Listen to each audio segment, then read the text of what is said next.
This is my amazing client Amanda of almost 3 years, and she always lets me surprise her and do whatever I want. She wants to know nothing that's going on until it's done. She had about 3 inches of regrowth, so the first thing I did was apply 20 volume lightener and foils about a half an inch away from the scalp down to where the hair was already lightened.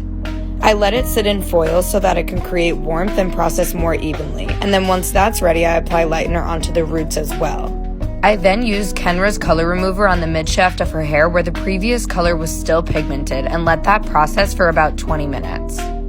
While she was sitting, I mixed up all the different blue tones I wanted to use and then covered them all up with foils so that she couldn't see what color scheme that we were going to be working with. I pre-toned her hair with Smoky Silver Express toner from Pravana to kick the warmth as much as possible, and we were left with a pretty even lift besides the little pink bands. I decided to section out all of the band and add it into the top section where I would be applying the darkest color so I knew that it would cover, and then braided away the rest of the hair to stay super neat.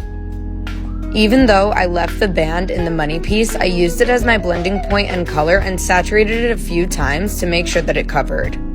I then applied all the different blue tones underneath in the same sequence going back on both sides, and she was so obsessed and surprised with the outcome.